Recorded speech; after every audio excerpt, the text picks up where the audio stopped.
Howdy, everyone. As I'm looking into this, you can still see I have some marks from the bike accidents that I had. My ankle, though, that's still pretty bad. I bruised the bones. It'll probably take, maybe another month or so for that pain to go away. You know how it is when you bruise a bone. But I wanted to take a moment and let you all know how I spent my birthday on Friday, May 13th. Um, and also to let you know how it was and to say thank you.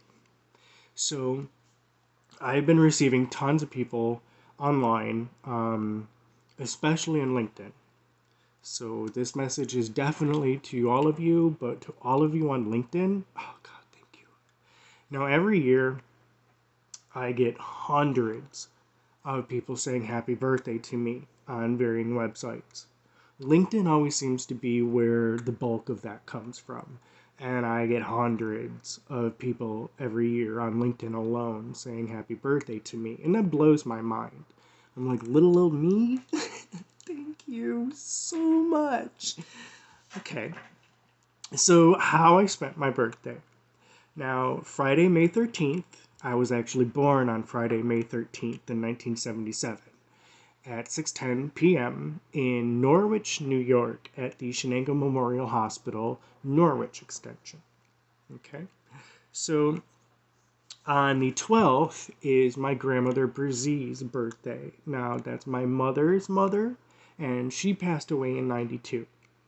So I had yet to take my human-sized crystal skull to see the cemeteries I had with my 2-inch crystal skull, Aerith. So he had already seen his uncle's cemetery, but I had posted up pictures from both days all over and just wanted to share.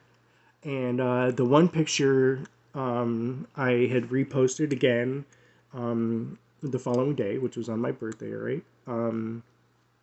That I had spotted an angel in Earth, right in through here. And I had posted that up, and you can see it was the legs coming out this way and kicked up the one leg, and his arms were spread out, and the angel's head was here in his third eye area. It looked like the angel was whispering into his third eye.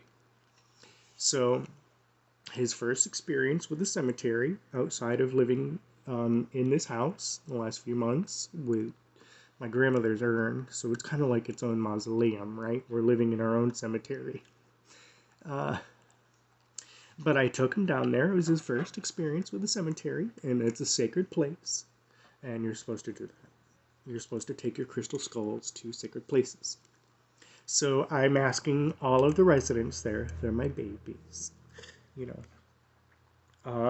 to help me in the activation of Angelo, and that I have come to understand I can ask the actual ancient skulls as well as the past skull keepers, like the ancient Mayan priests, Aztec priests, and so on, that actually had full-size, human-size crystal skulls, to help in the activation. And I'm asking all of the, spirits that are there in the cemetery, my babies, as well as the angels and God and all the way up, to help me in the activation. And then I started taking pictures, and that's when I got the picture and I posted that back up the next day. Oh my God, look what I just saw. So that explains why I reposted it.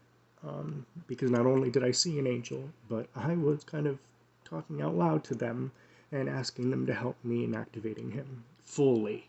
And if we can get him any more activated, you know what I mean? Let's do that. Let's get him as highly activated as possible so that we can, not only for our benefit, but for everyone else's benefit when it comes to all things from healing mind, body, and soul, and in the lifting of the veil and the communication for others on this earth.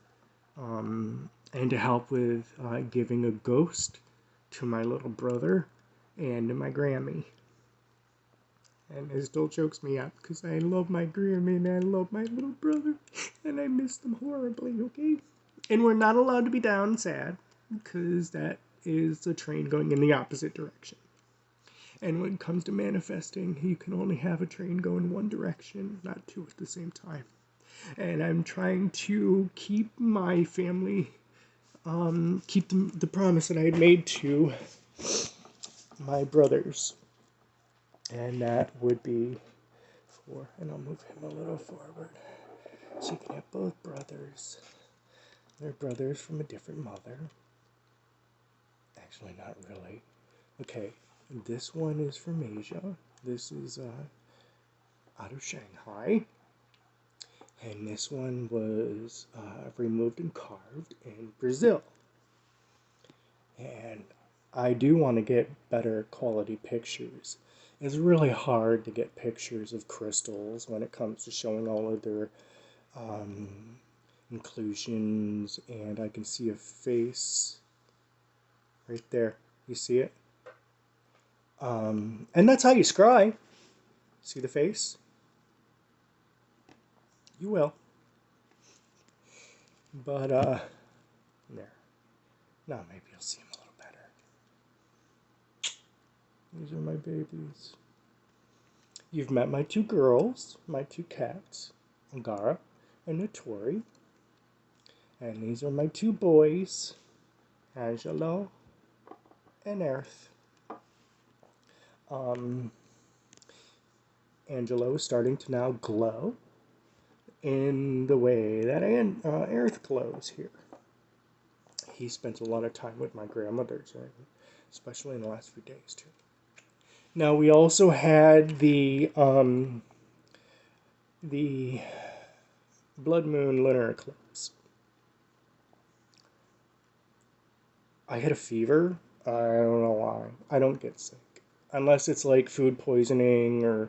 And I don't really drink anymore either. But unless it's a moment where I drink and I have a hangover, that's all different. I don't get sick in my life anymore. I know what that means. But I did get a fever. And that's probably because I'm cleaning out my body. And my body's not quite ready for it. Being that I'm trying to quit smoking. I've been smoking since I was a little kid. And I smoke cigars without a filter. My bad. So I'm trying to quit, and that would explain why I'm having some issues and, like, ugh, feeling yucky. But we went to the cemetery for my birthday to spend with my little brother, Jeremy. And there's also the wind chimes, the long tube bells, wind chimes. You know what I'm talking about. Solar powered for lights, I guess. I didn't see a light, but as you enter the cemetery. And so after I got a bunch of pictures, I'm laying down on the ground trying to get angles and everything. I love my babies. I rang the bells for him for a few minutes because bells are sacred, as well as the location of a cemetery being a sacred place. So it was like bam, bam.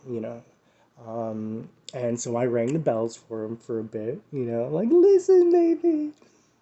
I know, it might seem weird, but then when I had gotten his stroller, the big wheeled stroller, because you're supposed to take him places, and he's too big. I can't really carry him around, so the stroller definite help. I got him home. I started taking him for a walk that day, a few days ago. Started taking him for a walk up the road and back just to test it out, close to home. And I was immediately feeling, oh my God, now I'm like one of those crazy cat people pushing a cat stroller, right? But it was my crystal skull. Pardon me. Had a little burp. But then instantly I looked down and I'm like, why would I feel like a freak for pushing a human-sized crystal skull around? I shouldn't.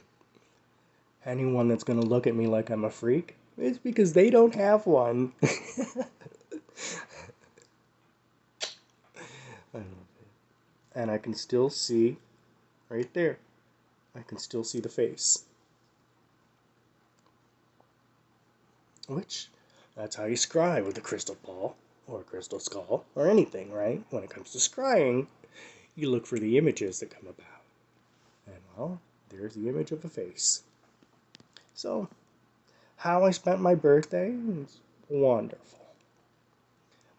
It's fabulous. My entire life, I've wanted a full human-sized crystal skull. Long before watching, and I don't think I ever did, no offense, but I didn't watch that whole Indiana Jones and the Crystal Skull thing. Like, come on, like, that doesn't interest me. I'm not into that. Maybe. I haven't watched it, so how would I know? But I never wanted to watch it, and I don't think I did. So my love of crystal skulls from my earliest memories. You ask any of the wise people on this planet, and they'd probably tell you that's because I was one of the ancient skull keepers. I get it, it sounds weird, but it probably is. Um, and then I just somehow was able to bring it back into my life. Now, I had explained a little bit in detail, that not so much detail, that I had applied everything that I had learned because my birthday was also the anniversary of beginning a series on YouTube that I had done called God Bless Freemasonry. And it's about the quantum mechanics of enlightenment and Freemasonry. And where's my little brothers? So I had applied everything that I know, and I had also stated that I probably put a damper in its speediness in coming to me, and because I looked at the price and I was told not to through automatic writing. Don't look at the price! And I did. These things are not cheap. And that probably slowed down him coming to me quicker because I looked at the price. And when you're doing automatic writing and they tell you not to do something and do it anyway, you know, what are you going to do? So I had applied all the things that I had learned about manifesting, something you want in life. And now here's my example sitting in front of me, yet another one for the world to see. When it comes to manifesting, there are things you can do and things will come about. Now, you don't exactly manifest what you want, you manifest who you are. And I've explained all that as well in the videos through YouTube and on posts throughout the varying websites that I'm on. But I just wanted to give you a moment and say thank you all, especially to those of you on LinkedIn, and I have yet to get back to you individually. That would take a long time for hundreds of messages for me to reply to each one of you. So I'm making this for you today. And I want to say thank you so much from the bottom of my ever heart. Thank you so much for the birthday wishes. I turned 45 this year. Never thought that would happen because I did a no-no as a kid and I died. So, from me and my two boys and my two girls in the living room and the puppy, I love them. But thank you all for the wonderful birthday wishes. I hope you all have a wonderful day today.